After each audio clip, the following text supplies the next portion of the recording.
Donald Jeffries Show. And welcome to the Donald Jeffries Show. This is Donald Jeffries. Very special guest tonight. He's become a friend all the way from Paris. Actor Nick Mancuso. Boy, you look at his IMDb credits and he has like 1 million credits. It's amazing.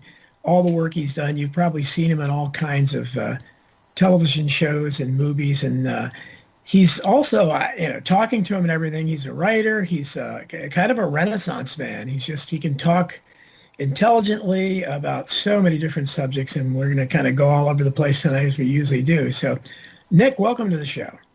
Well, thank you so much, Donald, and thank you for the compliments. I don't recognize that guy, but it apparently is me. Absolutely. Well, so people will probably mostly know and be most interested in your acting career. So before we go on to other subjects, give a brief overview, like what are the highlights? What would people most know you from in terms of Hollywood? And are you still there? I mean, you certainly don't have the mentality of Hollywood. You're in Paris, but I don't know how much work you could get in Hollywood at this point, but what's left of Hollywood? Well, I've never been really a Hollywood actor. I got my start. I ended up in Hollywood, and I certainly ended up doing a lot of mainstream type Hollywood films. I worked with, a lot of people, Charlton Heston, and I worked with some of the big stars, Sophia Loren and Catherine Deneuve, and over the years, Kim Basinger, Michelle Pfeiffer, and so forth. I worked with just about everybody in the business, but I was never that interested in, quote, stardom or fame or any of that. I was a shy, scared little immigrant kid who grew up on the shores of Lake Ontario in Toronto. My family migrated from the south of Italy in Calabria, small mountain town in the Aspromonte region, in 1955, 1956. I was born 1948, and I was 54. And I came on the sister ship of the Lusitania in steerage, which was called the Vulcania, from Naples to Halifax, Canada. And I was a little bit like Vito Corleone. I was 5 or 6 staring at the coastline of Canada, hitting land and thinking to myself, where the hell am I going? I didn't speak English, obviously. I've been told by the old people in the town that I grew up in, which hadn't changed in thousands of years, we didn't even have electricity in this small town, that the sky in America was very low. So I thought America was a place that had all these chimney stacks and the smoke was going sideways and people had to bend down to walk. And I was just terrified of going to America. And I was worried there wasn't watermelon. So I brought watermelon seeds with me in my pocket to plant them in America. This was a long time ago when, traveling was like going to America was like going to the moon. What was that? Hello? Yeah. Hello, you there? I'm here. I don't know what all that racket is, but can you hear me? Yeah, you're fine. Oh, okay. So that's what it was like coming in, and then I learned English listening to Bugs Bunny cartoons. I never had any interest in the arts or in acting. I liked baseball, and I liked science. And really, as a kid, all I wanted to do was be an astronomer. So you asked, Donald, so I'm going to tell you what happened. Okay. So I got interested, like I said, I was interested in Nikola Tesla at the age of 12. Oh, boy, yeah. The great inventor, one of the greatest minds of our time. Yes. The man that brought us the modern world. And of course, Edison took all the glory. Right. But it was Tesla that created Niagara Falls and alternating current and was working on actually energy transmission back in 1903. direct energy transmission without wires. Electric car in 1904, 1905. First radio transmissions were not done by Marconi. They were done by Nikola Tesla, who was a Serbian immigrant who migrated to New York, one of the great minds. And that's the kind of stuff that fascinated me. And Albert Einstein was my hero when I was 9. So I had a rather unusual kind of, I guess you might say, brain. Right. And I was just interested in all that stuff. And acting and the movies and the theater really just weren't part of my vocabulary. And then a series of things occurred. One was we went back to Italy when I was 12. My mother had it with Canada. And me and my brothers and sisters were shipped back. And while I was in Italy, my Uncle John, God rest his soul, who was a professor of literature and a sculptor and music and all this stuff, introduced me to art and poetry. And he taught me how to speak Italian because I didn't speak Italian. I speak a Sicilo-Calabrian dialect, which is what the language is of most of the Italians in America is, because most of the Italians in America are from the south, from Naples on to Sicily, in what was once a country known as the Kingdom of the Two Sicilies, which was then invaded and destroyed by the House of Savoia in the north under the banner of unification. We were destroyed back in 1870 and invaded, and over 1.5 million people were murdered. The Bank of Sicily and Naples was destroyed. All that stuff was shipped north. And therein began the so-called unification. They took a lunatic by the name of Giuseppe Garibaldi. They put him up on a horse.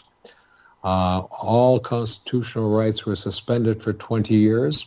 And what was, in fact, at that time, the third richest country in Europe, the Kingdom of the Two Sicilies, and Naples being the third most important city after London and Paris, was utterly destroyed, thereby resulting in this massive migration that began in the late 1870s.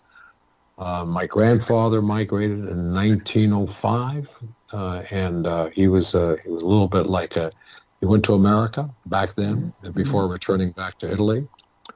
And therein, we lost 30 million people, traveled all over the world. So what you know of as the Italians isn't really Italian. We are former members of a country called the Kingdom of the Two Sicilies, and most of Italians don't know that. They don't know their own history because it's all been covered over, like most things. Well, that's what I admire about you. You really you have such a wide breadth of knowledge, and I want to tell you in the chat room already. Chris is crediting you. He says Nick was the very first slasher in the 1974 horror classic Black Christmas with the late John Saxon. That's the one that Andrew Martin played a part in, right, from SCTV? Yeah. I was that was one of the first things I did back in I think it was 72. And I played the part of the slasher Billy in Black Christmas, which has been remade 3 times. I did it standing on my head to compress my thorax. And myself, Bob Clark, God wonderful director. And this other actress, I think her name was Muggsy Sweeney, are basically the voice of Billy. But I'm primarily Billy because I'm the guy that said, "It's me, Billy." And Margot Kidder was in it too. Margot Kidder was Lois Lane and Superman. And and towards the end, I was communicating with her a lot in social media. She was really wonderful medium. She was really out there, but she was very politically radical. And she had read my blog and everything, and I was crushed when she died. But I was sad. There's somebody else in the chat room, Jake Jordash, who said you're a legend, and he says he knows I'm listening to this. Jake is a wonderful man. Jake, as I guess, is the president of my Irish fan club and a great supporter many, many years. Wow. He's helped me a great deal. Welcome, Jake. I'm glad you're here. I'm glad you made it. But Yeah, I've had a really interesting career. I've had a very interesting life because I went into, as I said, what happened to me was I was not interested in the arts, but then my uncle opened my eyes to poetry, and I started writing poetry when I was 12, and and in Italian because he taught me Italian. I didn't speak Italian, and then when I went back to Canada, I fell into a deep, deep depression, and it was a really terrible time. I didn't want to be in Canada. I hated the industrial wastelands of the north. The south of Italy is a beautiful, beautiful, beautiful country. Just gorgeous, like California. Uh-huh. Sunlight and color and everything, and it was 20 below zero. And the only thing you could really do is play hockey. Right. That's about it. And I was not a big fan of hockey. I like baseball. But anyway, Yeah. so I ended up by just circumstances, because I used to have a semi-photographic memory. We used to have these little competitions. I went to Bloor Collegiate Institute in Toronto, which is an immigrant high school. Very bright kids in that school. And I had a wonderful teacher, Gustav von Bjersen Tripp, his name was. God rest his soul. Mm-hmm. And Gustav had a great sense of humor, and he loved to give us kids quizzes as to who could memorize something the fastest. He gave 15 minutes, 5 minutes. So one time, there were only two guys, me and this guy, Tom Agnew, who became a physicist, actually, and who used to be able to memorize. So, one day he says to me, after giving us 5 minutes, he says, "Nick, you know it, don't you?" And I went, "Yeah." He said, "Stand up and recite it." I was petrified. I was absolutely mortified. I couldn't stand the idea of getting up in front of a bunch of people, especially the girls, because I was shy as all get-go, and recite. So I got up and I recited the poem, and he slapped his hands together, looked at me, and he said, "You're joining the drama club." And I thought, what's drama? Because in those days, they used to actually have these things in high school: drama clubs, chess Right. clubs, and calligraphy clubs. In the Sure. days when people still got an education, they even taught Yeah. Latin. Yes. I had Yes. a Latin teacher. And Civics at one point. Sure. yeah. There was at one time there was something called an education. Yeah. So and he says, okay, so he wanted me to go see this play he had directed by Peter Ustinov called Romanoff and Juliet. I didn't want to go. So what I did is I waited to the last 10 minutes and I snuck into the back of the theater, and I was absolutely, just so I could say, "Oh yes, Mr. Tripp, I went to the play. It was a very good play, Mr. Tripp. Thank you very much, sir." So I caught the last 10 minutes and I went, what are these people doing? And I was absolutely mesmerized, hypnotized by it. The next thing I know, I started to rehearse Hamlet with him. And I did my first play at 16. I played Laertes, and then I was hooked. And I was hooked on William Shakespeare. I memorized his plays. I used to carry Hamlet with me in my pocket. I used to listen to Sir John Gielgud's recording, which was done in 1937 on an old little record player, and I used to, and I fell in love with William Shakespeare. It was that simple. All the plays, I just totally was mesmerized. What a world! What a universe! There I was in black and white Canada, Toronto in the freezing cold. And the other thing that happened is this little toy called television had just been created back in 1954. And I started watching in black and white, live from New York, the plays, the Neighborhood Playhouse, the Playhouse 90. There they were on TV, the young James Dean, Rod Steiger, Sidney Lumet directing, Patty Chayefsky writing. They were all on TV, just kids. And I coming live from New York in black and white. And I was really transfixed by it. And so I started doing plays all through high school, all through university. I ended up studying behavioral psychology. I graduated as a psychologist studying. I didn't go into electrical engineering. I studied that too, I'm sure. And so I just became more and more in love with theater. And I went to the University of Toronto and then University of Guelph, and there was a drama department. The next thing I know, I was taking that as well as the sciences, and becoming a bit of a kind of star and doing stage. And this is back in 1967, 68. And then what happened in Canada is Pierre Elliott Trudeau passed what were known as the LIP grants. These were the equivalent of the FDR, the works programs that were set up by FDR that, salvaged America. And that started the theater movement in Canada. And I just happened to be part of a group of people in the late 60s in Toronto, and we started doing theater.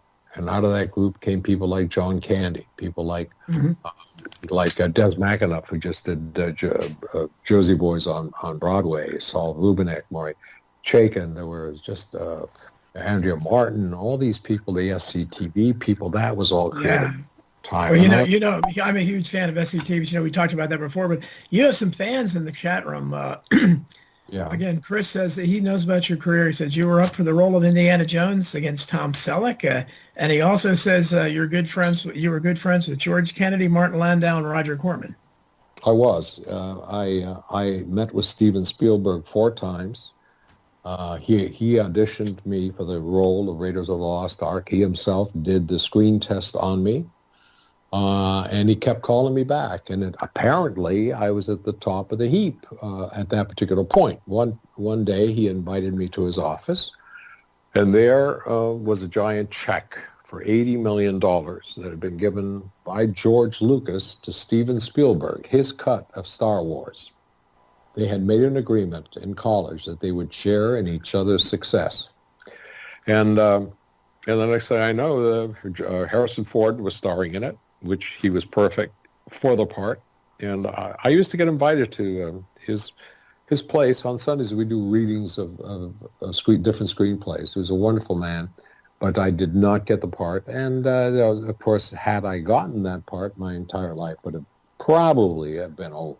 I would have probably finished up. Well, you probably wouldn't be talking to the likes of me if you'd got to play Indiana Jones, I'm guessing. Well, I don't know about that. The thing is this, I hated the red carpet. I was a drug addict, alcoholic till about 1981, and then I got sober, and I've been sober 38 years, and my brain really did not function well in terms of what is known as the world of glamour and the bullshit, I'm sorry, but that's what it is, of all that fame and nonsense, which unfortunately has become, the world we live in now, man, because everybody wants that utter useless nonsense of fame and money. Fame and money are not going to make anybody happy. Well, I want to transition to what we talked about yesterday off air, because I want you to talk about your film about the medical industrial complex and all that. But transitioning into that, what you're seeing now is, of course, you're in Paris, but if you were in L.A., Hollywood to me seems like it's dead now. It's on life support, and I think they're one of the most notable victims. It's a Marshall camp, as far as I'm concerned. It's a carceral city. What happened in Los Angeles, and I watched it happen when I arrived. Los Angeles was still a kind of open city. I mean, yeah, it was smoggy and all that. And as the 80s happened, and basically the world was taken over, monopolized by a system that made it possible for some people to become billionaires and even trillionaires, and everybody else to go fall through hell, which is what happened in the 80s when every single policy that FDR had put in was destroyed by Ronald Reagan. allowing the creation of monopolies, which is what FDR had fought against the robber barons, resulting in the Depression and all the war and all that. Well, those things were all repealed.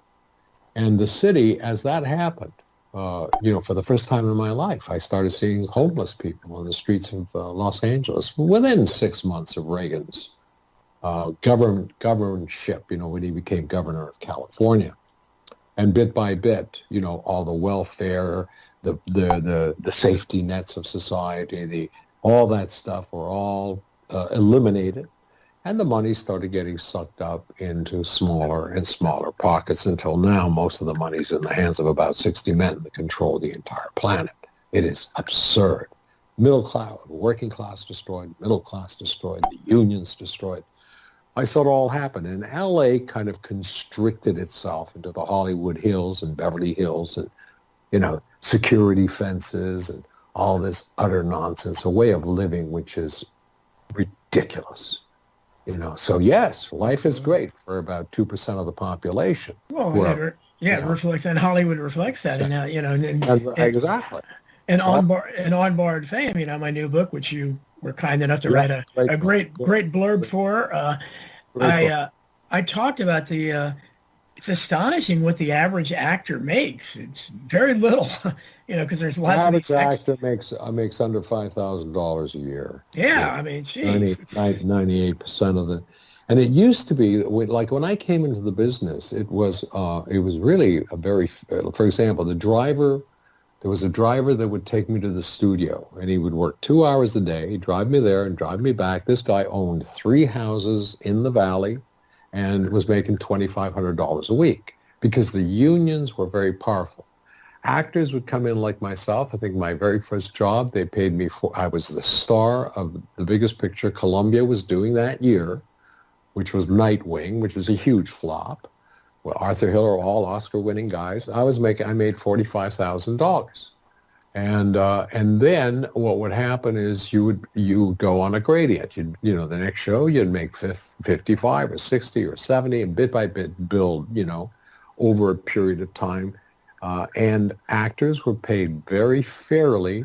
There was a very strong middle class and upper middle class actor, and of course stars, and then superstars and legends, and each one reflected. But what happened was everything, now it's all or nothing. You either make 20 million or nothing. You might have 300 films to your credit, don't mean a goddamn thing.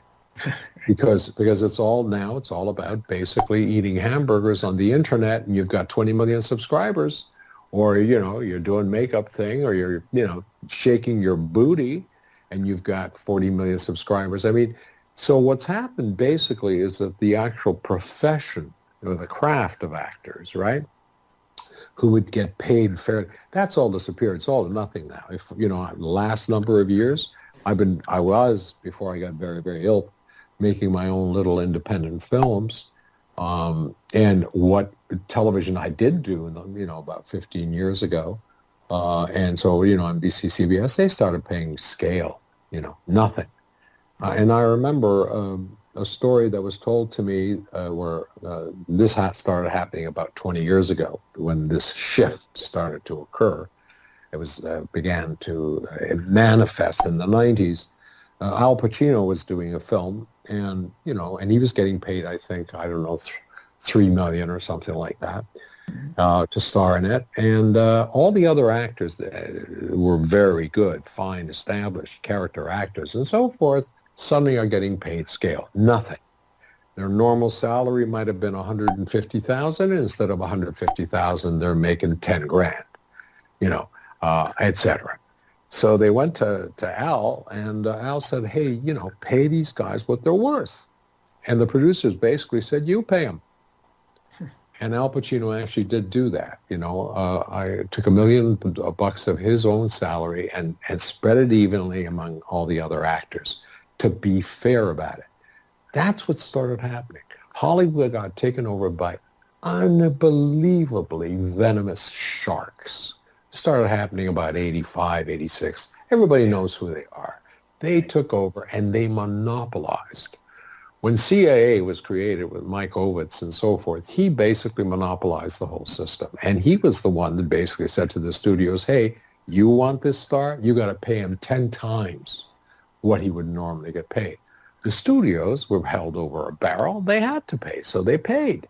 And the end result was the other actors started getting all their salaries cut. It's exactly like what happened to the American worker. Until now, as I say, it's all or nothing.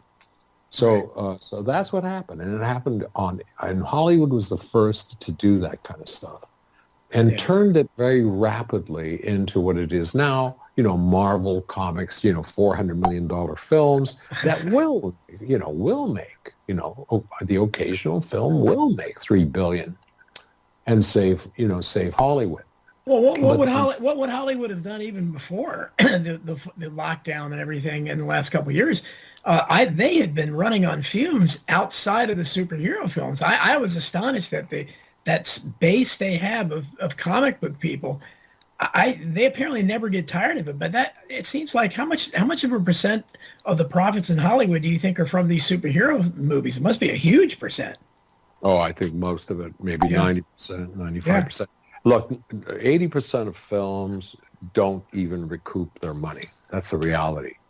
That has always been the reality of Hollywood. Hollywood, if it were like any other business, would have gone out of business a long time ago.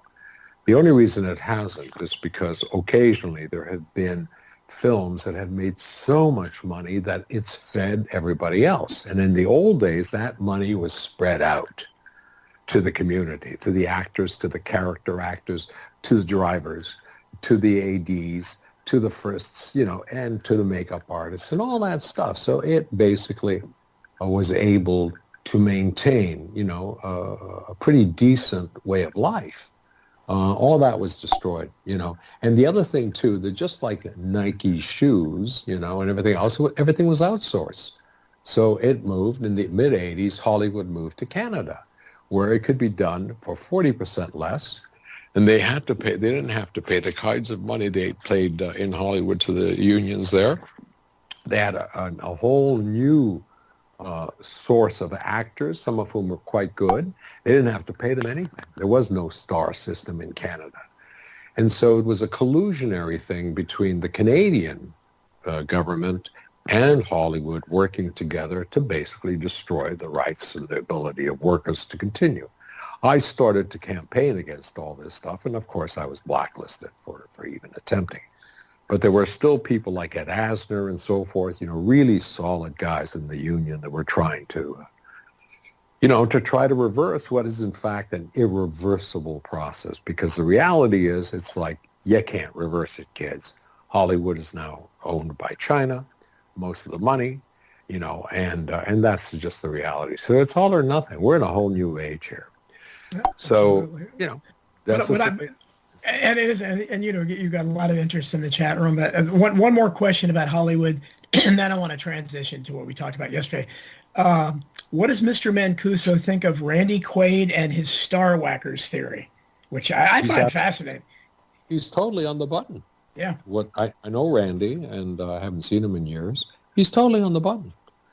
What happened to Randy has happened to, as you point out in Borrowed Fame, to thousands of people, including myself.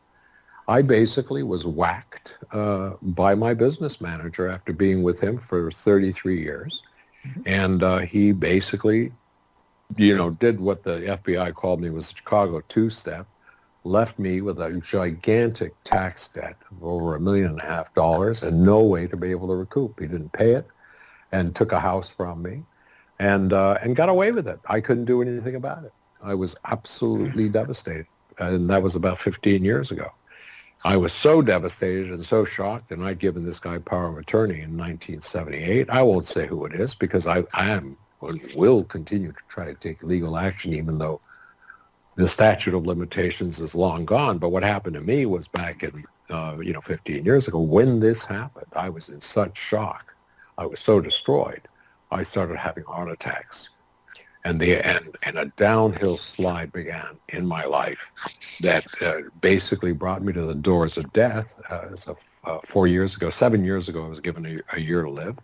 And 4 years ago, I had a month to live.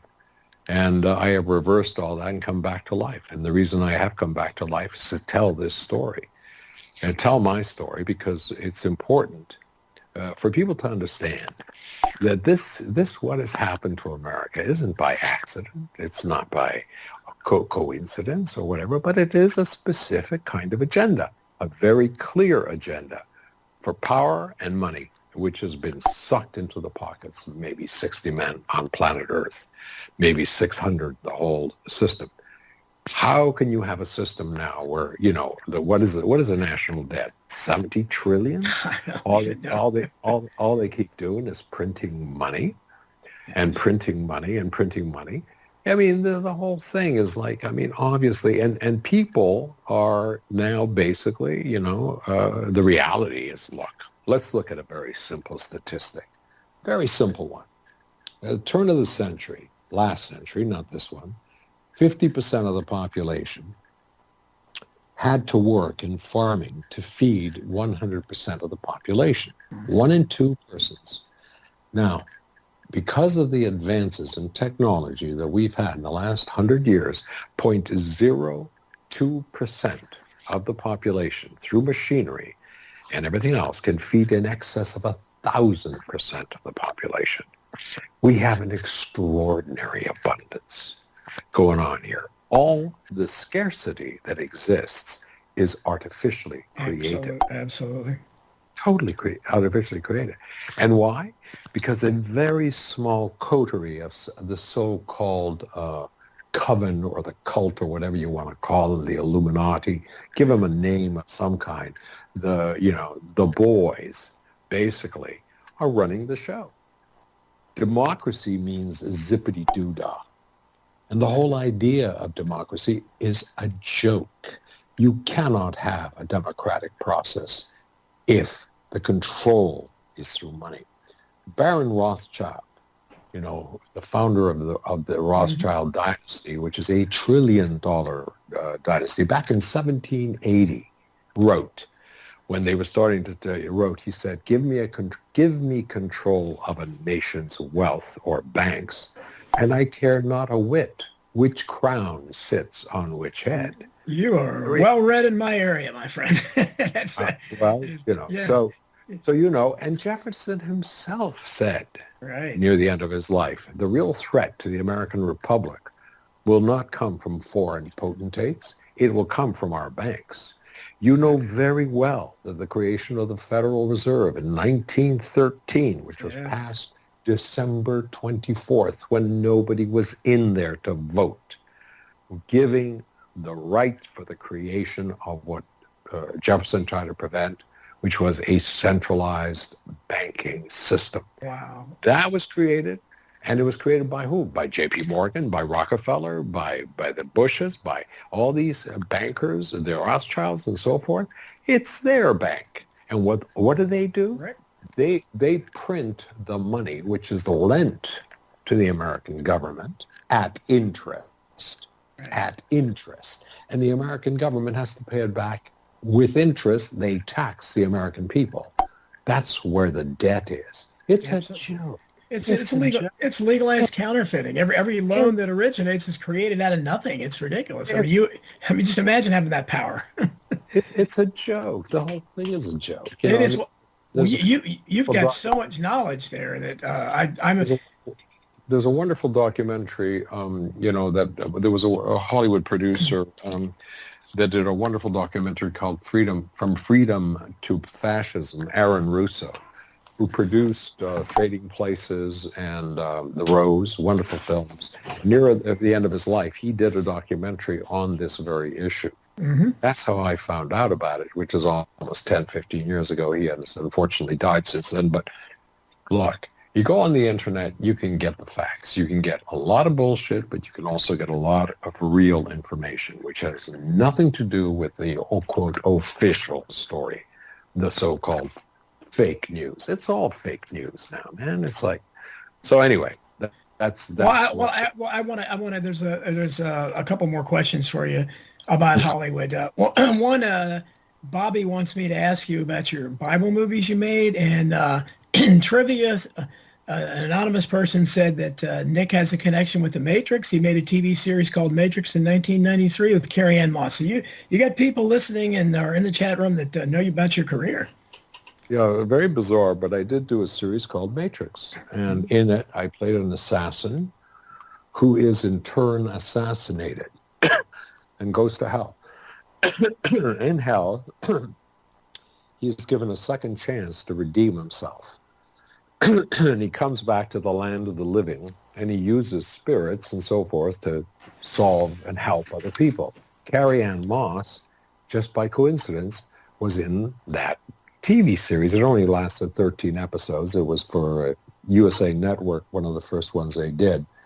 And and then she went off to do, strangely, one of the biggest hits, Hollywood ever produced, called Matrix. It had nothing to do one with the other. Bizarre. And how about your movies about the Bible? There's an interest there. Well, I started doing these about 20 years ago. A company called Cloud 10, started by Peter and Paula Lalonde in Toronto, in Ontario, who realized there was a huge market in the Christian community. They were Christians, and they asked me to play the Beast, the Devil, 666, and they became huge hits. It was some of the biggest hits. We shot them for $1 million, and they made over, I don't know, 200 million, and they did 3 of those in the Left Behind series. It was a huge company, and then it was sued, and they went bankrupt, and I never got my percentage.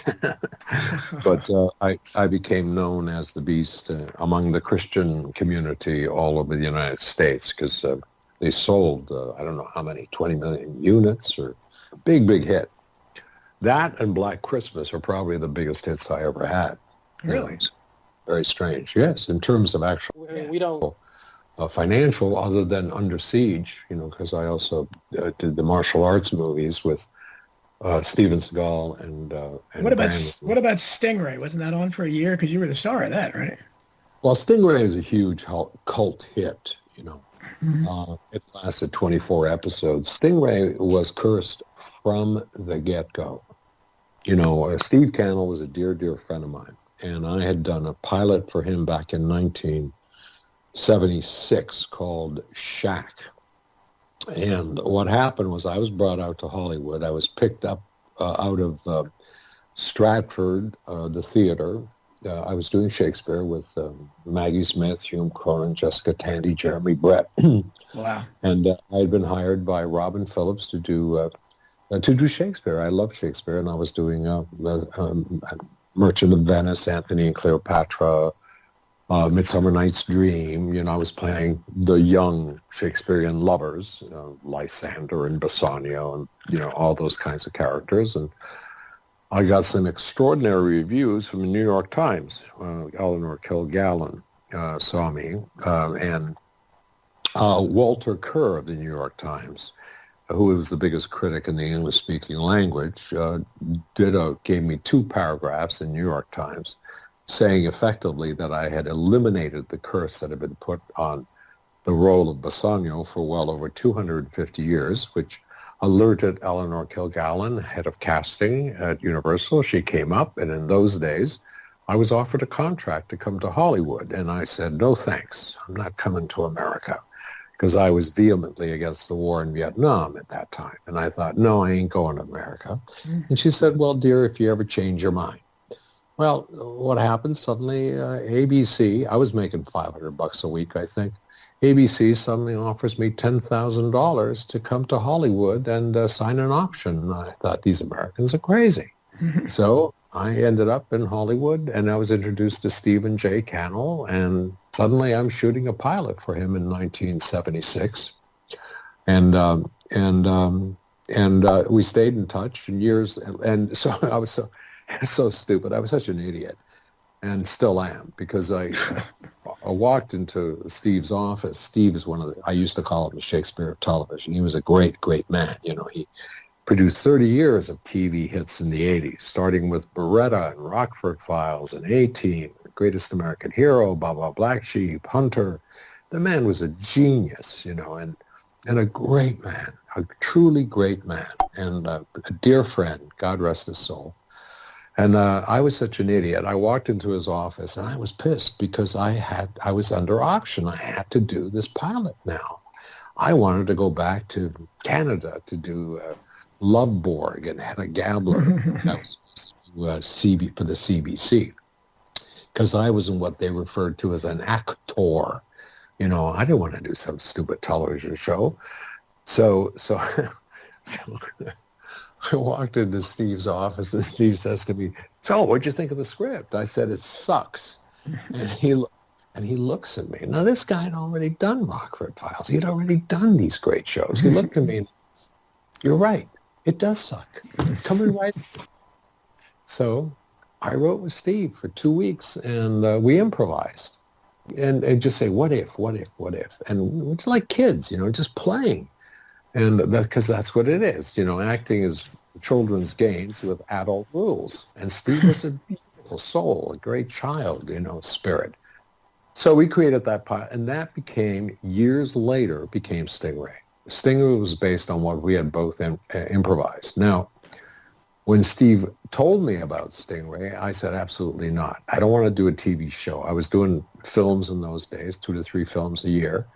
And he said, "Oh, look," he says, met him in New York. I'd been in Europe, in France, actually, shooting a film. And he said, "Look," I said, "I can't stand these goddamn TV shows.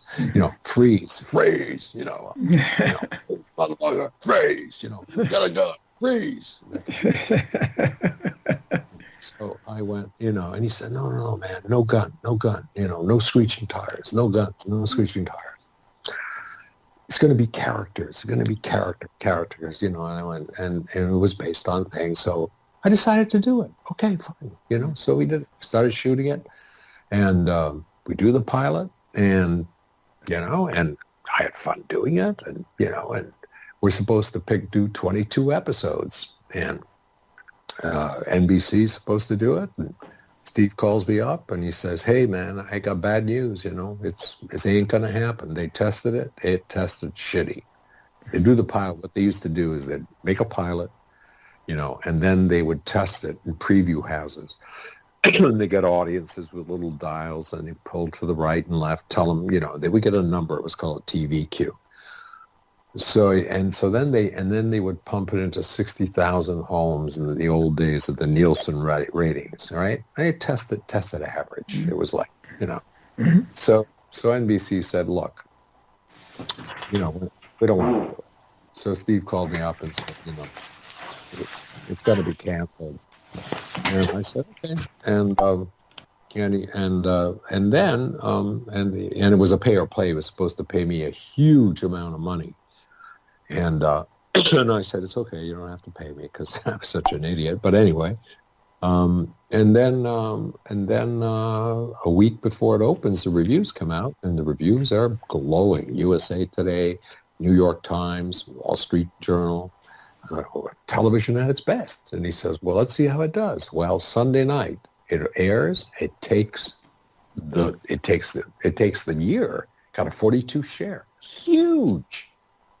And NBC goes, "Wow, what's this?" So they decide to order it. So the next thing you know, we're scrambling like crazy trying to get 13 episodes done. And it was one thing after another. Long and the short of it is we did the first 24. It was doing really well in the ratings. And then it looked like, it was ordered for a second season. And next thing you know, they pulled it. Why? Michael Mann, who was doing Crime Story and Miami Vice, had a new show. They needed a time slot. We were the new kids on the block. They pulled us, boom, put in that show. We were getting 24s. That show got 12s and 13s. 2 years later, they come back to me and they say, "We made a huge mistake. It was a hit. We need to reorder it." And I couldn't because I was doing Matrix and I couldn't get it. Well, I would say, but when I've ever mentioned your name, I think that's Stingray is what probably pops in a lot of people's heads first. Yeah, they because you were the star of it and everything. And we're running gosh, there's you have so much information that I don't want to ask you if you can't, but do you want to stay for the second hour? Because we've got tons of stuff to talk about. If you can't, I understand, and we'll wind it down. Yeah. Sure. No. Well, that's great. Then we can. So yeah, because people are obviously interested in your Hollywood career. You've got someone here says, did Nick know Belushi or Freddie Prinze in the JFK assassination? Which I've written about. Both of those guys were very interested in the JFK. I worked with Jim Belushi. I mean, with his brother, John Belushi. The brother of Jim John Belushi, not blanking, but I worked with the brother of Jim Belushi. What's his name? Oh, John Belushi is the one that died. You worked with him, the one from Saturday Night Live? No, I didn't work with him. You worked with Jim. Jim was his brother. Okay. Yeah, his brother had for a while there was a big name, and he starred in a miniseries that Oliver Stone produced called Wild Palm. Yes. Which was, strangely enough, one of the directors. We had three directors. Was Catherine Bigelow, who won the Oscar for Hurt Locker. Yes. And Keith Gordon was the other director, and we had all kinds of actors in it, including Robert Loggia, Kim Cattrall, Belushi, Angie Dickinson, right? I played with Angie Dickinson. She was a legend, and there were a lot of really good actors, and Oliver Stone, and I played this crazy.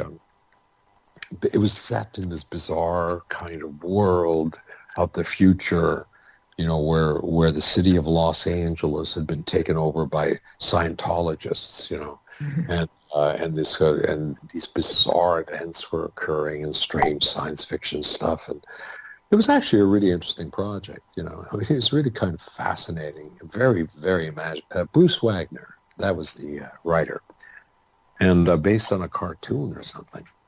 But I did work with him, but I did not know John Belushi. I didn't meet him, but he did die at the old famous Chateau Marmont, where I used to stay in between marriages. Well, since I wrote on Borrowed Fame, I wish it didn't get in the book, but I found that. I think it's thanks Chris, who's in the chat room. Chris is probably the one that sent it to me. I have several people: Chris Graves, Peter Seacosh, Bob Wilson, who's also in the chat room. These guys are the best researchers in the world. They send me so much information. It makes it a lot easier. But they sent me something that Dick Gregory, who I admired very much, wrote, where he talked about John Belushi calling him the night before he died and saying, "I need to talk to Mark Lane, who I got my start volunteering as a teenager for Mark Lane's Citizens Committee of Inquiry, my hero." He said, "I want to talk to Mark Lane about the JFK assassination." Next day, dies. Pretty bizarre, and it's, I always look for those kind of connections when I hear about these deaths. And the guy mentioned Freddie Prinze. In Hidden History, I talked about when I was a teenager with Mark Lane's group. I was in Mark Lane's office, and I was so giddy about meeting him and talking to him. And, Rush to Judgment was, one of my Bibles as a kid and as a teenager. And he got off the phone and started talking to us about talking to Freddie Prinze, who at that time was the hottest comedian in Hollywood, Chico and the Man. He was. And he says, this guy, he says he's obsessed with the JFK assassination. He's watching the Zapruder film all the time. He wants to do a telethon, and he said he's calling me every day. So I didn't think that much of it, but like literally a month or two later is when he supposedly killed himself. They had one of those Lifetime movies, The Last Days of Freddie Prinze, which concentrated on the drugs like they did with Belushi. I remember. Yeah, one word about the JFK assassination, which I know for a fact he was utterly obsessed with. And Steve Ubaney, who's written some great books, he was a guest a few weeks back on here. He told me, again, I didn't know until after On Borrowed Fame had already gone to the publisher, that Elvis, much like Freddie Prinze, Elvis Presley used to watch his copy. He learned it from Sonny West, a member of the Memphis Mafia. That Elvis was sitting around watching the Zapruder film all the time. So I always get suspicious with these deaths in Hollywood that this is a JFK thing, 9/11 thing, or whatever. I don't know, but I just wanted to mention that. Yeah, I mean, there's no question that there are some nefarious forces operating. And by the way, 'twas ever thus. Right. You know, I come from Italy, where a tremendous amount of blood has over the years has flooded, and Europe too. By the way, here in Paris, the streets of Paris were flowing in blood, and only 80 years ago, the Nazis were pulling the Jews out of the apartments, and partisans were being shot against walls. You could still see the bullet holes in the École Militaire, where Napoleon. So Europe is bathed, and I was born in Europe. America was not. America, the blood of America, of course, was all Indian. America committed the greatest genocide in human history, while over 80 million American Indians were murdered over a 100-year period. This is a fact. Tom Hayden, who was a friend of mine and was part of the Chicago Eight, you know, the senator, he was married to Jane Fonda, and was one of the great political thinkers of America. He wrote a book called American Apocalypse, and he argued, and I agree with him, that until America makes restitution to the North American Indian, America will always be bathed in blood. America is bathed in blood. America, the blood of America is self-sacrificing and cannibalistic. There are 42,000 handgun deaths in America every year. Something is seriously wrong. Something is seriously, seriously wrong. Getting back to nefarious forces, there are nefarious forces. The Romans knew that. Why do you think they crucified Jesus Christ? I mean, what do you think this is all about, kids? Why was Socrates forced to take poison? You know, why was Bobby Kennedy and Martin Luther King assassinated? And of course, John F. Kennedy. Of course, you know, and of course it's not what, you know, it's like my country. My country was destroyed. And everybody thinks it was because we were, just poor people, those poor Southern Italian peasants. They were unified. Italy was unified. And they have pizza pie and they play the accordion. And isn't it wonderful? And everybody's so happy. There was 1.5 million people were murdered in the 1870s. There was mass genocide. There were mass graves outside of Naples, 2,000 bodies. They had the very first concentration camps in Europe, where Southern Italians and Sicilians in the north, back in 1890. And you can see photographs. They would decapitate people and put their heads on stakes, put them inside of glass boxes. I've seen photos of this. All this is in a book called I Savoia, El Sacro del Sud. Well, there's so many. You're talking about Italian history, which I don't know much about, but just it's amazing how many historical crimes and atrocities happen that get forgotten about, swept under the rug. That's why I said, I don't know how anybody can believe anything other than a supernatural force, a god, could possibly ever straighten it out, because there's so much there and so much we don't know about. How many crimes happen, awful things, and people get away with it. Groups get away with it. It's just, it's astonishing what mankind does to each other. Well, the Scientologists believe that this is a prison planet. They believe that this planet Earth, is where they send all the criminals and the psychopaths of the universe to serve their time.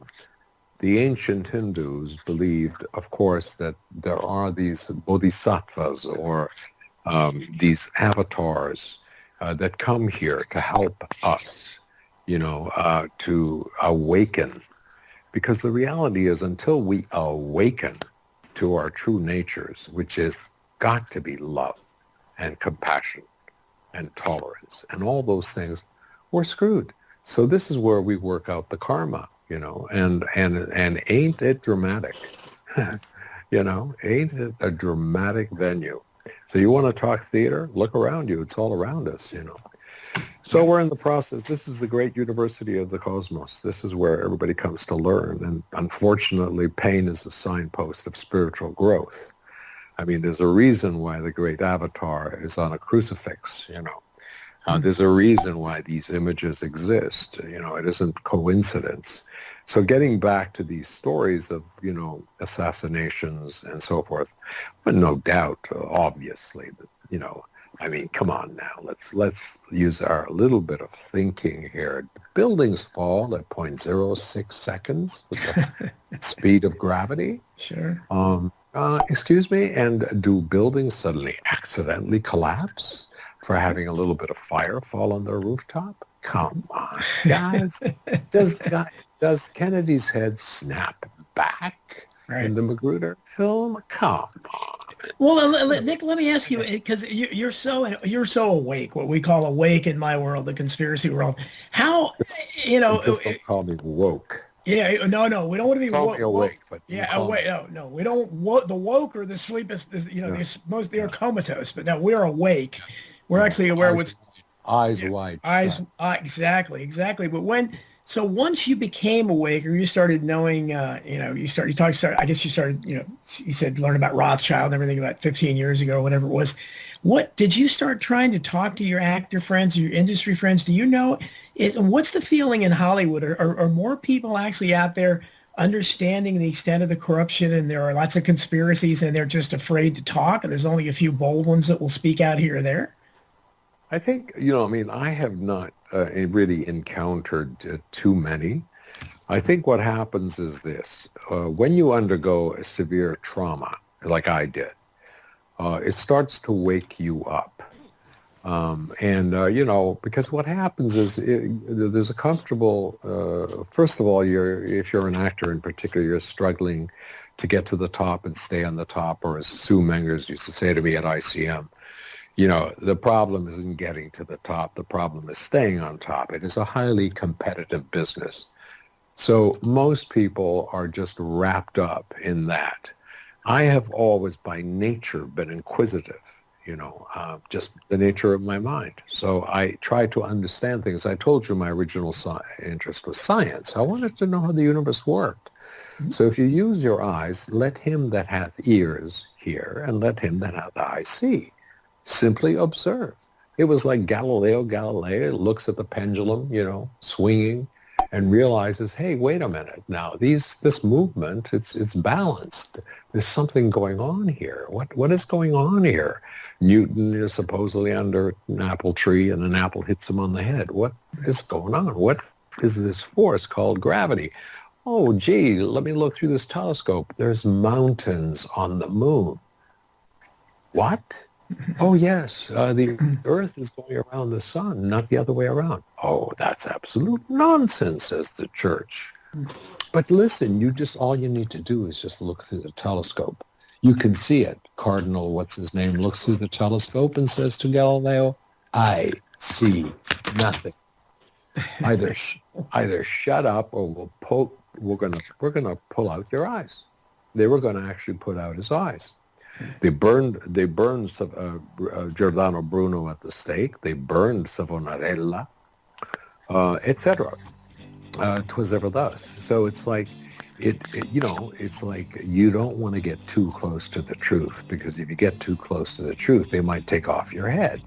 So what is it going to take? It's going to take a certain kind of courage and a certain kind of awareness. But hold that thought, Nick, because we got to go to commercial break. We only have one commercial break. We're going to go for this, and you're going to stay for the second hour, and I'm very honored for that. So we'll be right back after these words with more of the great Nick Mancuso.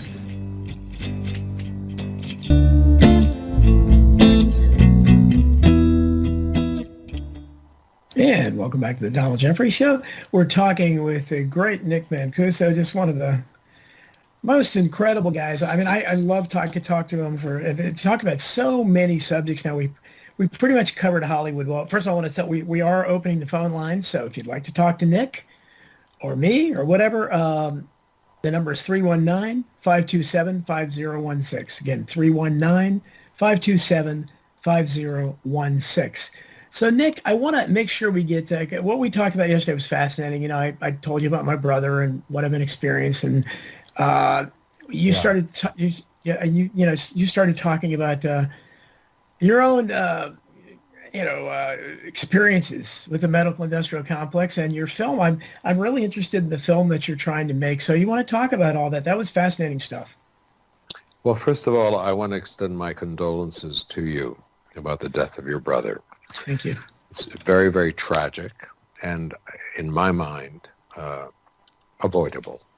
Yes. I got involved in this whole medical thing because of my many illnesses, and I will explain.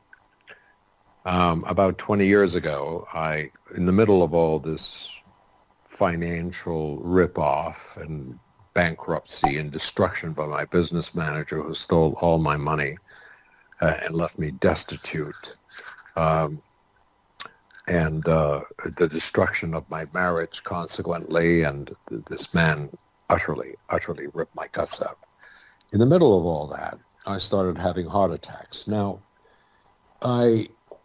at that time, for many years, have been involved in various forms of medicine. The reason being is that when I was about 21, I was basically a very healthy guy. I had a lot of energy. Other than, as I said, in those days, I did a lot of drinking and, the 60s and all that shit. But I was a strong guy. Didn't have problems with health.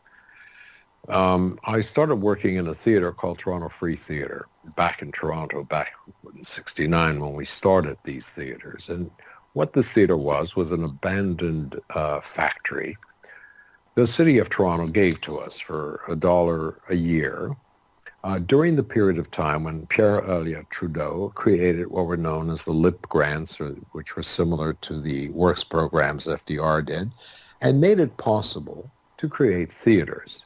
But there were no theaters. So we took over abandoned factories and church basements and so forth, and started to put in seats and lights and write plays. And out of that group came people like Michael Ondaatje, who did The English Patient, and Des McAnuff, who did Jersey Boys on Broadway, and Tommy and Big, and all kinds of, extraordinary talents just happened to be collected.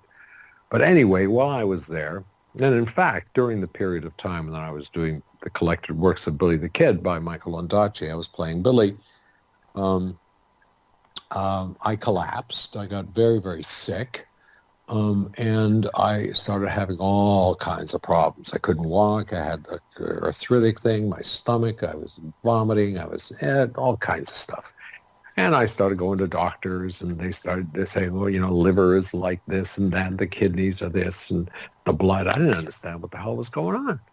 And I got to a point, I was 21. I said, well, am I going to die? And they said, well, we don't know. We don't know what's happening. So I started to look into other doctors, and I ended up walking into the office of a homeopathic doctor by the name of Dr. McLaren. And as I walked, who was 85 at the time, and I walked into his office, he took one look at me and he said, do you have diabetes in your family? And I said, yeah, my father. And he said, well, you're pre-diabetic. Sit down. And he gave me some homeopathic remedies, and within 6 months, it was actually valeriana. Within 6 months, my system was stabilized, and I was able to work again, and I wasn't exactly 100% healthy, but, I was still very strong. But I was very sensitive to any kind of pollution, any kind of toxicity. We are surrounded by toxicity. We live in an incredibly toxic world, thanks to petroleum and all the other shit that is out there. Our foods are full of shit and, preservatives, all this crap. And people are getting sick left, right, and center. Most human beings today are living what is it called, I would refer to as a palliative life. Palliative meaning that they are just fending off constant cancers, diabetes, MS, all kinds of stuff. And there's a reason for it. I discovered the reasons in the process of getting ill. So about 20 years ago, I was shooting a film in Czechoslovakia in an old castle, and I was doing King Arthur or something, and it was a comedy, and we were shooting in this very old castle, not far from Chernobyl, in that area there, and I was shooting in a place where there was a lot of bat guano, and it hadn't been opened up. Anyway, I got this weird flu while I was there.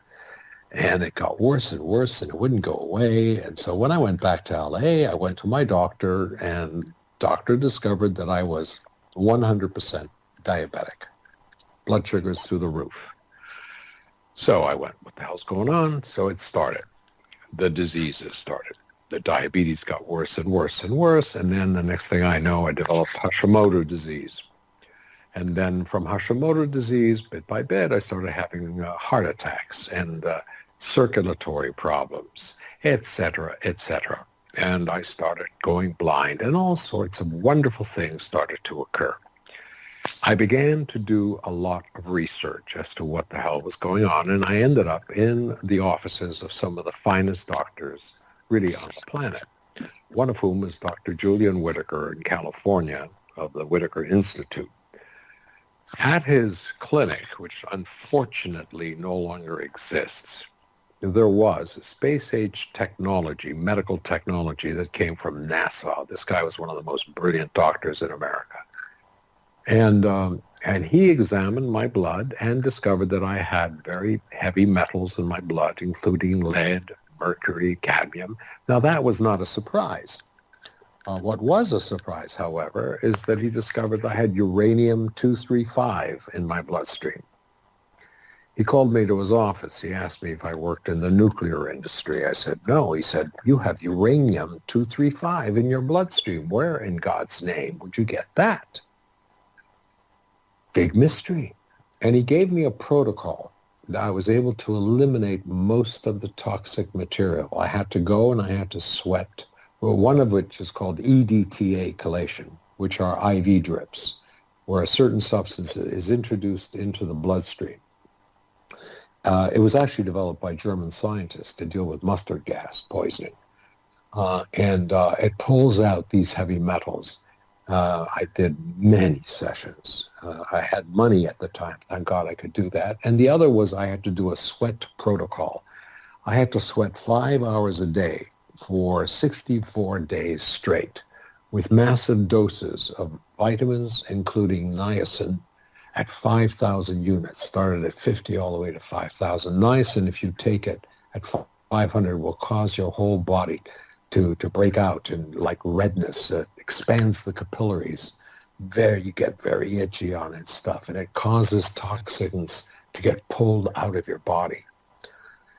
So I ended up doing this. That basically saved my life. But this mystery, where would I get this uranium? Just by coincidence, shortly after I did this protocol, which was the beginning of the salvation and at the same time the destruction of my health, because my health kept going downhill, but slower, I was invited back to Toronto to do an anniversary production of the collected works of Billy the Kid by Michael Ondaatje, music by Des McAnuff from Jersey Boys, and all these famous people that went on to become famous, by the Governor General of Canada and 400 invited guests, a very kind of she occasion. And I was brought in, and I went back to that theater that I helped to found in 1969, 35 years later. And I walk in, and it's all glass and brick and pine, and it's just beautiful. You know, they did a terrific job because it became a famous theater. And I said to the artistic director, Martin Bragg, my God, it's a palace. When we were here, it was a dump. And Martin told me, when you guys were here, it was a toxic dump. I said, what are you talking about?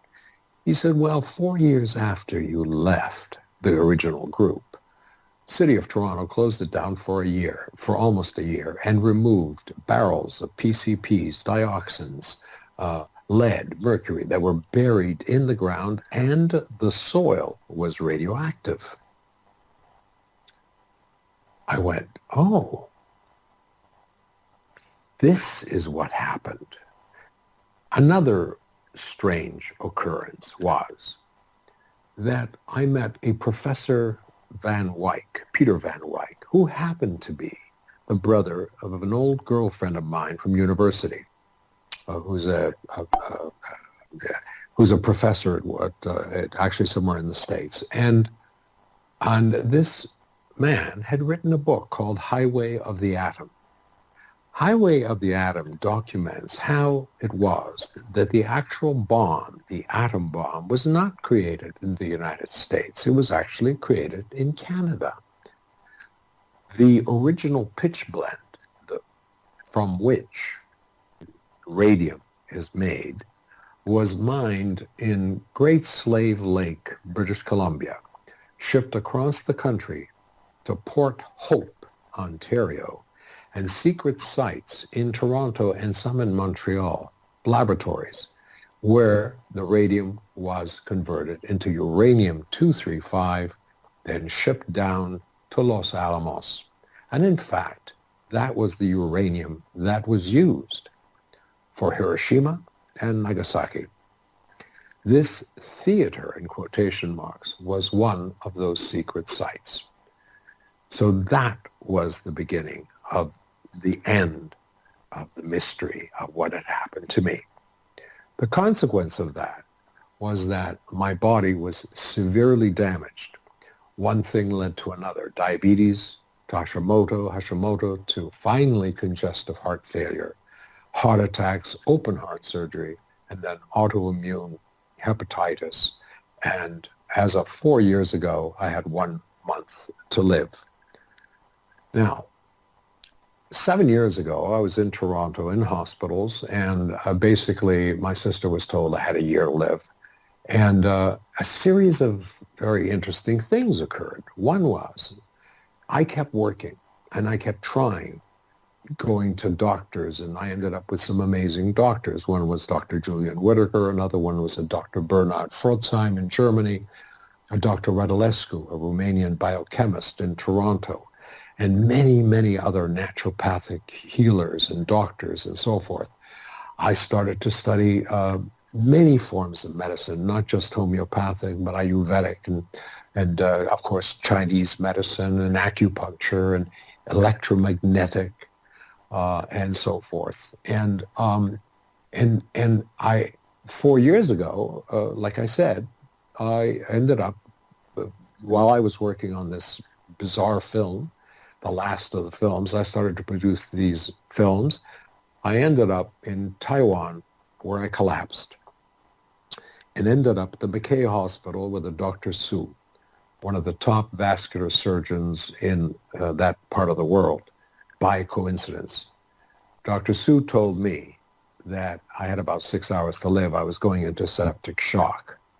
And in spite of having been in hospitals, in Toronto, they did nothing, absolutely nothing. Destiny took me to Taiwan. Just turns out to be that Taiwan is the #1 medical center in the world. South Korea is #2. United States of America is number 45. Canada used to be 12. It's now number 28. By chance, I ended up in the hands of a man that saved my life. By a series of coincidences, just before I ended up here in France. France is number 4 or 5. And I met my current wife, who introduced me to all these healers and doctors. And basically, I have been more or less restored to health. Well, you sound great. You sound great. But I mean, I can't help but thinking, much as I said about my brother, if he'd never gone to the hospital to be alive today, the way you make it sound, if you had elected to go, if I'd stayed in Canada, I would have been dead, because you see, there is socialized medicine. I got involved with all this. I wouldn't use the word bullshit. Okay. Right. Because the great majority of what we refer to as modern medicine is bullshit. Yeah, it's slash and burn. Yeah, sure. Yeah, it's basically emergency medicine. Don't get me wrong. Mm-hmm. There is a tremendous amount of positive in it, no question about it. But it's emergency medicine. It's a medicine for bullet wounds. It's for crisis management. It is not for healing. Exactly. Okay? It is not for chronic diseases like cancer, diabetes, fibromyalgia, et cetera, Alzheimer's, all these diseases that have popped in. They will not heal you. Diabetes, for example. The way I discovered my first heart attack was I was put on glycerides. That's what they do with diabetics. First thing they do is they put you on glycerides. Now, glycerides, no, and I didn't trust any of this stuff because I was doing naturopathic systems. Glycerides will cause heart attacks. It's a little side effect. Now, I took it and I started feeling my blood sugars went down, of course. I asked the doctor, I said, how do glycerides work? And he said, well, he says, the pancreas, doesn't produce enough insulin. It stimulates the pancreas to produce more insulin. And I said to him, well, isn't that like beating a dead horse? Because if you have diabetes, your pancreas is very, very weak. And you're going to beat it some more to produce more insulin? But I said, okay, we'll try it. I ended up in Russia shooting a film. I was on a day off, and I was a jogger in those days. That's the other thing, too, is I got into all kinds of systems, yoga, macrobiotics, all kinds of systems for healing. And I was a jogger, and I went for a jog, and I was, thank God I was with a neighbor, and next thing I know, I'm passing out. And I almost go into a coma. Thank God this man had enough money for a Coca-Cola. My blood sugars had dropped through the roof. The way diabetics die is insulin, and some of these drugs, like glycerides, will cause sudden drops. You go into a coma, you pass out, and then you have a heart attack, and you die. And that's where I was at. Thank God he got the Coke. That saved me. I went back to Toronto, went to the doctor, and I said, listen, something is seriously wrong here. And he said, well, there's no thing. And I said, I'm getting stabbing pains everywhere in the body and weird shit. It was like, well, he's looking through his book. There's no evidence of this kind of side effects. And the next day I had a massive heart attack, and I almost died. Wow. I recovered. Then I started doing all my research on the glycerides. Well, Jesus, wouldn't you know it? The University of Miami had done research in the 1970s showing that glycerides increase heart attacks 500% and identified the enzymatic action that prevents oxygen from bonding with the heart muscle, thereby causing the heart attack. Did they take glycerides off the market? No. The benefits outweigh the risk. The benefits outweigh the risk. So I realized I was really dealing with complete horse shit. You ask a doctor what the number one killer of type 2 diabetics is, and they'll say heart attacks. And if you ask the doctor, why do they die of heart attacks, they'll say, oh, diabetes. And then if you ask the same idiot why it is that insulin-dependent diabetics die at the same rate as the general population, they'll say, again, oh, diabetes. It is a moronic system. As Dr. Whitaker explained to me, when he, in 2 weeks' time, was able to heal me for that period of time. Unfortunately, at that time I had money. I couldn't go back to him because it was costing me $25,000 a week at that time. And when I went to his office and I said, my God, you've cured me. And I was cured at that time. I was completely normal.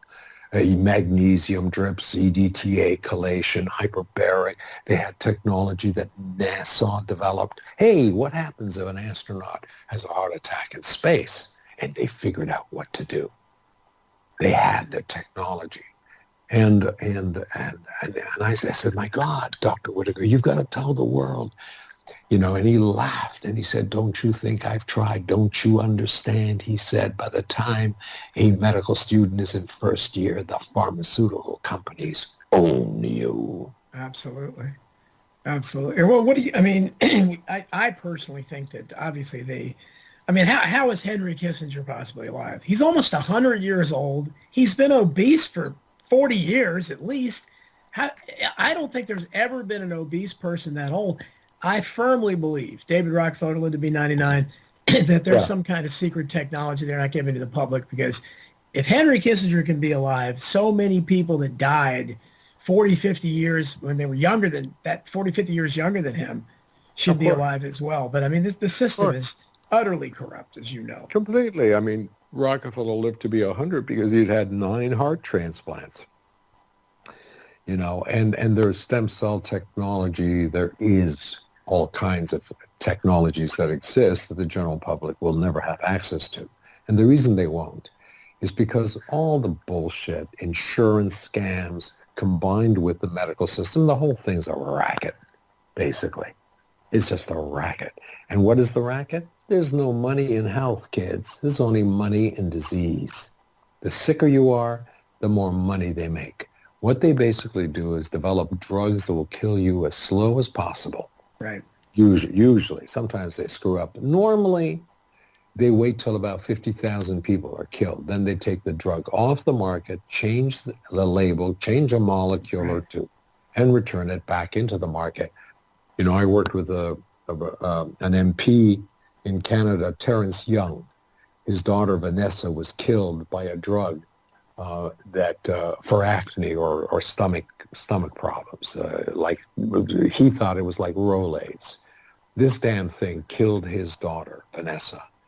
And he started doing research and discovered that the drug had been killing people. It was taken off the market and reordered under a different name. He sued Health Canada. He sued the company. He managed to pass the Vanessa bill in Parliament, you know, a protection group, a citizens protection group, et cetera, et cetera. But you see, it's all about the money, kids. He who has the money has the control. The biggest lobby in Washington and Ottawa is pharmaceuticals. They make trillions. If you don't think that doesn't control everything, and the doctors are all brainwashed. I mean, even here in France, where they have some brilliant doctors, and I've been so blessed because I've had the most extraordinary doctors. I'd be dead if they weren't around. Even here, I can see the difference in some of the hospitals where the students come out and they're totally brainwashed. You know, they'll say, how come you're not on the beta blockers? And they're this, whereas my cardiologist would say, are you crazy? Beta blockers in your condition? Absolutely not. In Canada, they were trying to force me to take beta blockers. You got to take the goddamn beta blockers. But then in Canada, what they were doing was when I was in hospitals, they'd show up, 5 doctors. Oh, Mr. Mancuso, could you sign this, please? Basically gave them the right to kill me. And I said, oh, no, thank you. Well, you obviously, you're knowledgeable about this. You're passionate about it. You have experience in it. I started making a film about it called Selling Sick. Yes, talk about that. Just before my collapse, what I started doing is I started doing interviews and itemizing the people that had died. Of that original group at Toronto Free Theatre, there were 42 of us. 39 are dead with an average lifespan of 59 years. Well, 25 years below the national average. I know personally at least 200 or 300 people that died. That's like the John Wayne movie that we've heard about, right? Exactly. He was exposed to radiation, right? He was exposed. That's what gave him the cancer when he was in Nevada shooting in a radioactive area. And all the cast, Agnes Moorehead. I mean, I think all of them did. I think it was yeah. Of course. So that's what happened to them. So I started doing this particular film, and I started filming myself as I was dying. So at 3 o'clock in the morning, I talk into the camera and all that. I've got the footage still, but I collapsed completely. I've been ill. It's taken me almost 6 years to come back to life. Now that I'm back, I'm trying to get, find the funding and try to get it finished and tell the story, because I want to dedicate this to the people that died, and I want people to know what the truth is. And of course, it's going to be really hard because, trying to get the information out there. It's like, guys like David Icke or Dr. Stephen Greer, who's behind the whole UFO disclosure thing, or Moulton Howe, and who the UFO thing, then all of which is real. It's all covered up, and nobody, everybody buys into the bullshit, and eyes wide shut, kids. That's what we're looking at. So it's going to be a difficult process, but two things I want to do before I croak is, one is tell this story, and the other is I want to get that business manager that did what he did to me. Right. Because I am a Sicilian. I am a Sicilian. Well, that's got to, and that was I didn't have that done to me, but I that was the basis for my inspiration on Borrowed Fame came from Spanky McFarlane and so many others that just, whether it was like in your case, an unscrupulous manager, which happens way too often, and or just the industry that just, the Hal Roaches of the world that become incredibly wealthy and they pay the performers almost nothing, and then they sell these products to, for endless reruns, and the actors get no residuals. I mean, No. I just think that's terribly unfair. Unfair. That's funny. You're a funny guy, Donald. Funny guy. Yeah, you make me laugh. I amuse you, and you think I'm funny. Yeah. Yeah. It is. It's a tremendous injustice. But then, Yes. look at the world. I mean, the story of one of the great playwrights was Samuel Beckett, who wrote Endgame and Waiting for Godot. These are classics in the theater. And, in one of the plays, a man goes to a tailor, and he wants to get a suit made for him. So the tailor says, yes, let me take your measurements, come back in a week. And he comes back in a week, and he takes more measurements, and he says, well, sir, come back in 2 weeks. And comes back in 2 weeks. He does more measurements. And the tailor says, well, come back in a month. And so he comes back in a month, and he takes more measurements. And he says, come back in 3 months. And finally, the guy says, oh, sir, God created the world in 7 days, and you can't make a suit in 7 months. And the tailor says, yes, but look at the world and look at my suit. Yeah. And the other one I like the most is the one where Ham and Clove. Ham is covered in blood, his handkerchief, and he keeps telling this story. And Clove is wandering around the stage. They're all kind of blind and screwed up. And Ham says to Clove, he says, well, I was telling this story. Where was I? Oh, yes, there he was, down on his knees, glaring at me with his mad eyes in defiance of my wishes. Well, I said to him, what do you want? He said, I wanted to have bread for him and the little child as well. Bread? But I have no bread. Oh, true. I have corn in my granaries. And here comes the great line. But you're on Earth. There's no cure for that. Prison Planet. That's right. I mean, that's, and the great Charles Fort talk. I think he was the first one to say that way back when.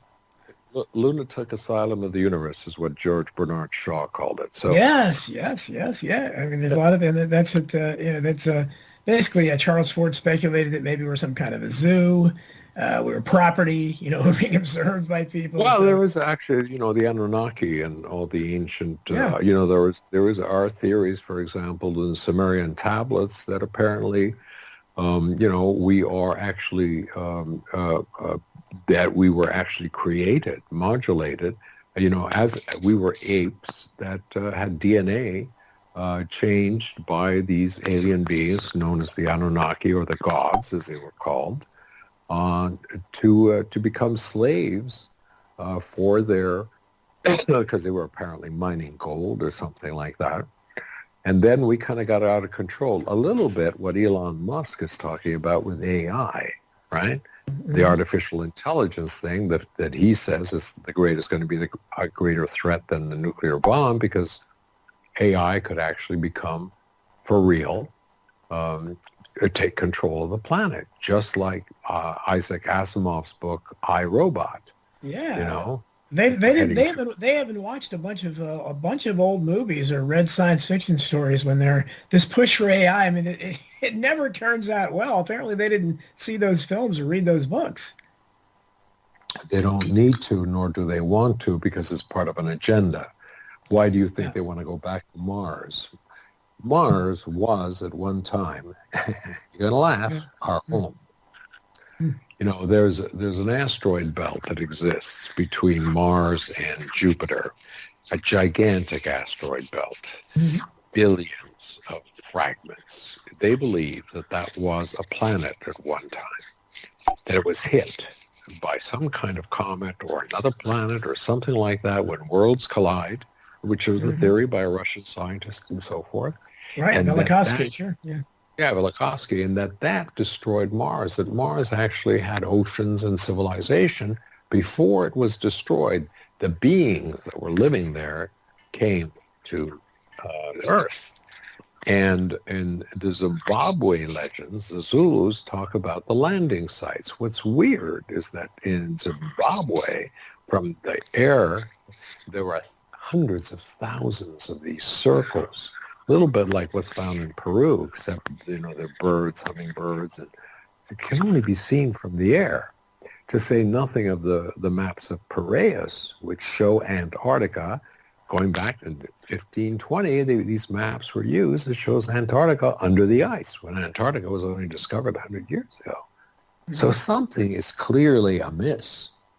We're not getting the full picture, kids, And there are people out there like Dr. Stephen Greer, like Graham Hancock. There are many, many people out there that are waking up. And this control system that we're involved in, well, it's part of a big agenda, much bigger agenda that I think that, we can know about. Whether, in fact, Ike is right about reptile beings, that have taken over sort of the bodies of the so-called leaders of the Illuminati. But there's no question that there are people on this earth that are absolutely psychopaths. No question about it. Right. That have absolutely no humanity or sympathy for other human beings. And basically, hey, if they can get away with it, they will. And one of my heroes, my greatest hero of all time, is still Huey Long. I wrote a whole chapter on him in Survival of the Richest. But Huey said that not only is it's not enough for these people to take from others and know, to want everything. They have to also know, it's important to them to know that you don't have it. They get off on the fact that, not only that they have something, but they like the fact that you don't have it. I think that's why so many people, they get upset, like even if they've got everything, if somebody has something they don't think they should have. Well, how does he have that big screen TV? I think that's part of human nature, but the elite don't want us to have everything. And just if you're looking at what's happening in your area out there, in your former area in LA and San Francisco, if you look at the condition of the cities there, I mean, I can't help thinking, that's got a Mad Max overtone to it. And is that the future of America, that there's just crap in the streets everywhere, tent cities? I mean, nobody's doing anything about it. I got to tell you, man, it's very, very bizarre. Many years ago, I ended up, I've studied many things over the years. I studied yoga for almost 25 years. I was an adept in the studies in the lineage of Paramahansa Yogananda, one of the great souls of our time, wrote a book called Autobiography of a Yogi. I studied Aikido, which is a martial art that was founded by Ushiba Sensei Morai, which Steven Seagal, with whom I worked at a bunch of times, was absolutely one of the best students, first white guy to actually study it and teach it. And I've been around all this stuff, but I ended up at one particular point studying with a Professor Lin Yun, a Tibetan master. And just by coincidence, it was really weird. I can't really talk about it in public because it's very hard to explain. But Dr. Liu explained that based upon the readings that these Tibetan masters have, that America was basically going to be turned into a third world country. And that was almost 25, 30 years ago, and that is precisely what seems to be occurring and happening. Yeah, so the world's wealthiest banana republic. I mean, we are an absolute joke. We can't call third world. I mean, the fact that we have so much money, the other third world countries don't have anywhere near the kind of wealth we have. But it's allocated in such ridiculous ways. I mean, you have roads and bridges collapsing everywhere, power grids that are outdated, and nobody's doing anything about it. Instead, they just keep wanting to funnel money into their own pockets, basically. That's basically what has occurred. Absolutely. That's Yeah, basically what is occurring. And the problem, as I see it, is that until we can sort of clear up our brains, and, America consumes well over 80% of the world's painkillers and represents under 6% of the population. The more prescription drugs are consumed by Americans than anywhere else. How in God's name, until the health of America is restored, truly restored, how in God's name can America be restored? We have to absolutely have sovereignty in our own nation. When 80% of the topsoil has been destroyed basically by pesticides and herbicides and fertilizers and all that stuff, how can it change? How can anything change? Yeah, well, So the population is largely is more and more obese or overweight. They're lethargic. They've got diabetes. They don't have energy. They don't think. It's hard to fight corruption like that. the diabetes is through the roof, and it's because of fructose. And the thing is, fructose is now put in absolutely everything. Everything, yeah. So you can't even afford an avocado, but you can get for $3.99. You get a full Big Mac and everything else, which is full of fructose. So the Americans are all feeding on that kind of stuff. How can it transform itself? Yeah, well, you just look at the weight. I mean, the average American woman, I think today weighs 170 pounds, which is what the average American man weighed 50 years ago. And the average American man has a 40-inch waist, which, back at what I remember, you had to go to special stores to get. I mean, we have just literally gone to pot here in the last, less than a generation, I guess. Right. So, Donald, how is that going to change? Well, I don't know. One way it could change, I guess, is dramatically and harshly, is if, the power goes off. I mean, if this Mad Max Thunderdome type of situation happens, which could happen, eventually, so people are forced to forage. I mean, a lot of people would die, obviously, because those people are not going to be able to survive very well. But, you have people eating them, I guess. I mean, the potential is there for a really ugly science fiction movie. But, the last 2 years we've been living a pretty ugly science fiction movie. So I said at the beginning of this, I don't know what the end game is. I don't know where it's going. But and if we were watching it at home, if we're watching, you and your fellow actors in a movie like this, we'd be saying, wow, this is what's going to happen next. We'd be on the edge of our seats. But it's not as much fun when you're actually in the middle of it. No, not at all. No, not in the least. But I do believe that the human spirit is more powerful than this stuff, and that there can be transformation.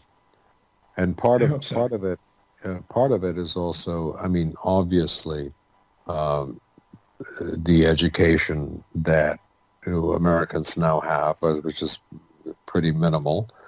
And the whole nature of the fact that everybody's just basically watching TV and on the internet, 24/7, you got to throw all that stuff away and start using our bodies and our brains again. It's the only solution I can think of. I mean, it's like, what is there to do other than that? But you know what? The world has always gone through transformation, and we're in the midst of a big one right now, and I remain hopeful. Well, I want to be hopeful as well, but it's just, I've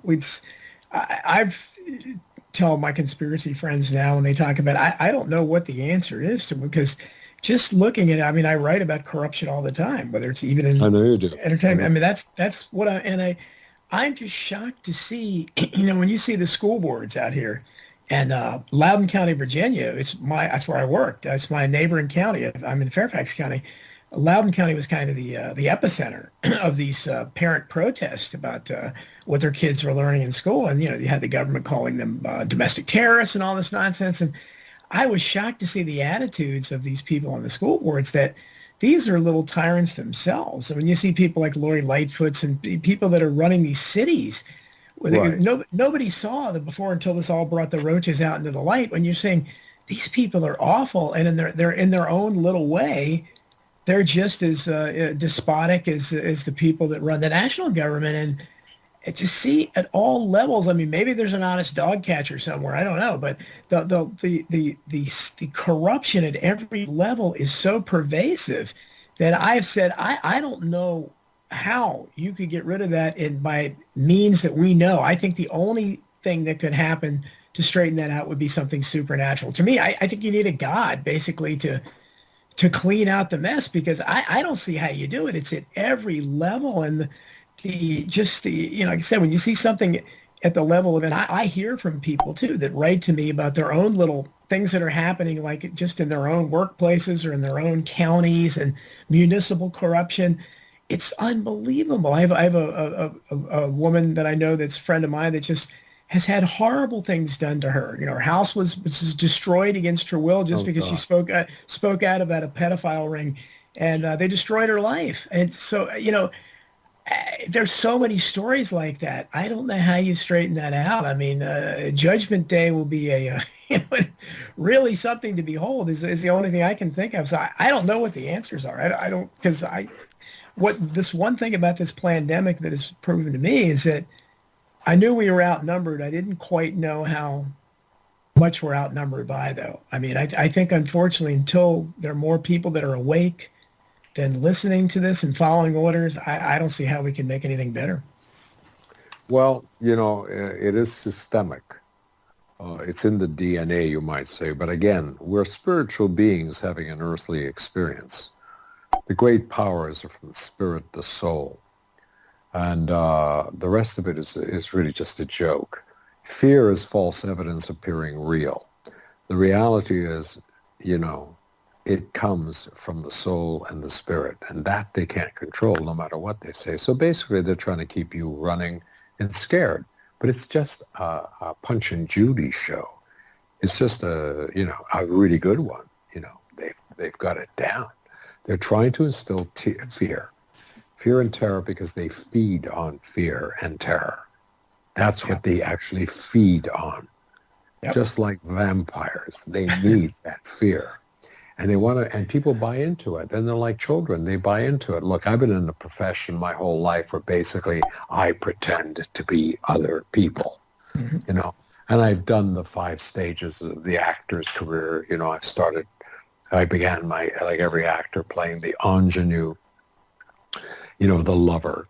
And then you play the hero. I played the hero for years. Then you play the villain, right? Then you play the loser. And then you play the monster. And, and I played the serial killers and the psychopaths and the mafia guys and all that. And I'm very convincing at it when I do it. When I did The Beast, for example, some people are like, but it's all bullshit, kids. We're just acting. It's just acting, okay? It ain't real. Well, this hologram has got us convinced that it is real. That this, this virus is the most dangerous thing since, whatever. If you look at the numbers, look at the goddamn numbers. The stats are even less than 5 years before that. Well, let's go back to 2012, when suddenly Bill Gates is talking about vaccinating the whole world and going to Africa. Now, we also discovered that, hey, guess what? You can't sue vaccines. Oh, really? The pharmaceutical companies pay out billions in lawsuits, right? So they might make 8 or 10 billion. They pay out 2 billion in lawsuits. But with the vaccines, guess what? You can't sue them. Now, until we have some enlightened leadership, how can you have enlightened leadership if they're getting paid 100 grand, 250 grand, 450 grand, 500 grand, $1 million to keep their mouths shut? Right. It's the corruption. It's the ethics. That's the problem. And that's the problem too. What you mentioned about it's so many people profit off of this system. Like I was saying, just the medical system, just to overturn that. I mean, look how many people would be devastated by it. How many people are profiting off this? All the the insurance companies, all the executives there, all the big pharma companies, all the executives there, hospital administrators, hospital executives all across the country, top doctors, they're all making unbelievable amounts of money off this system. So how do you, and they're the ones running it.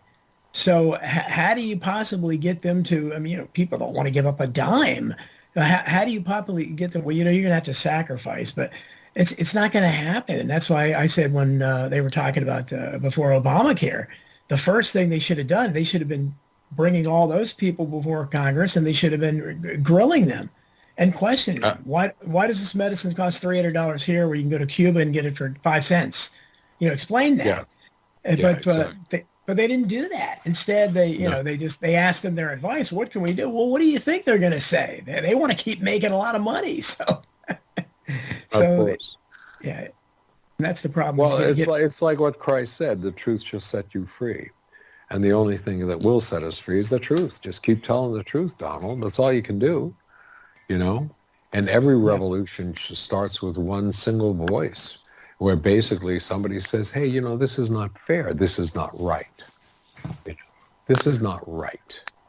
So if enough people out there say, hey, this is not right, and you know what? There's a lot more of us than there is of them. That's the reality. They only are a tiny minority, but they have their hands on the steering wheel. Right. That's all.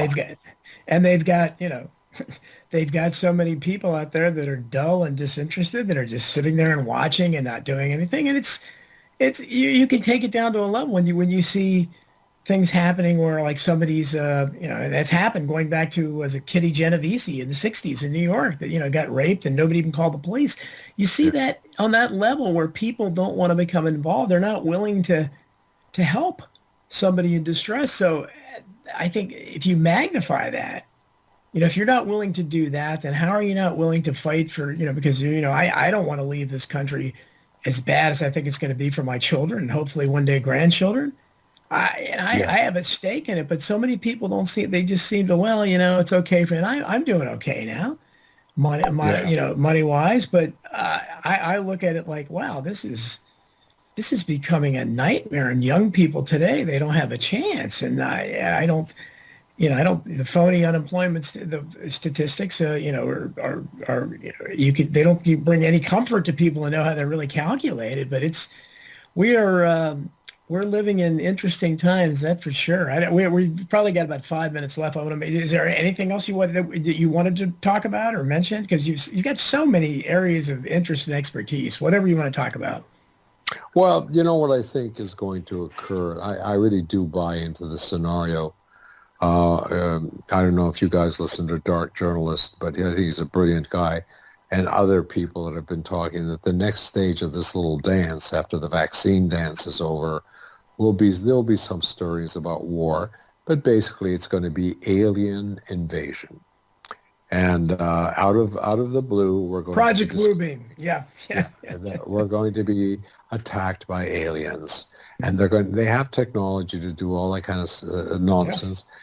And that'll be the next. Werner von Braun, founder of NASA and all that, the German scientist told very clearly before he died, he stated that, the next stage, he said, will be terrorists, and then after the terrorists will come, asteroids and this and that. But the last, he said, will be alien invasion. And I believe that, there's going to be an attempt at trying to do that. They're already starting, the Pentagon is already starting talking about the reality of UFOs. They're calling them whatever they are, unidentified aerial phenomena. Well, these people, next to the JFK assassination, my main area of interest as a teenager was UFOs, and I read everything on the subject.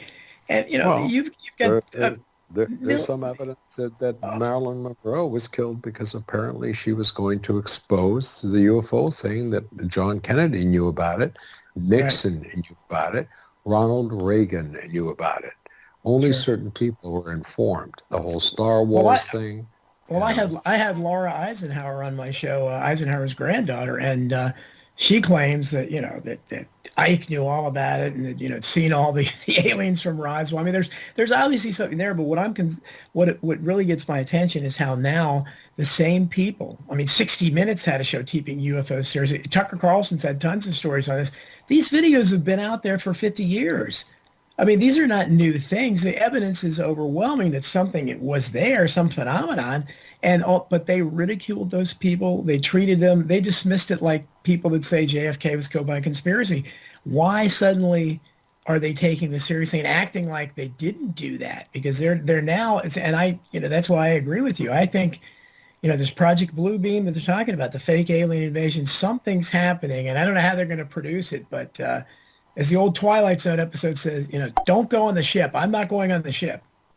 Well, Dr. Stephen Greer is a friend of mine, I think is an absolutely brilliant man who started the Disclosure Project, for a long time now, for 35 years, has been exposing this for many, many years. And he argues that the basic reason, and I agree with him, is because they have had, and they do have the technology, they have had contact with these creatures and beings, and that basically, like things like zero-point energy does exist, and it's basically, they're trying to keep it away because the military-industrial, petrodollar, all that, those interests are stopping it from being released.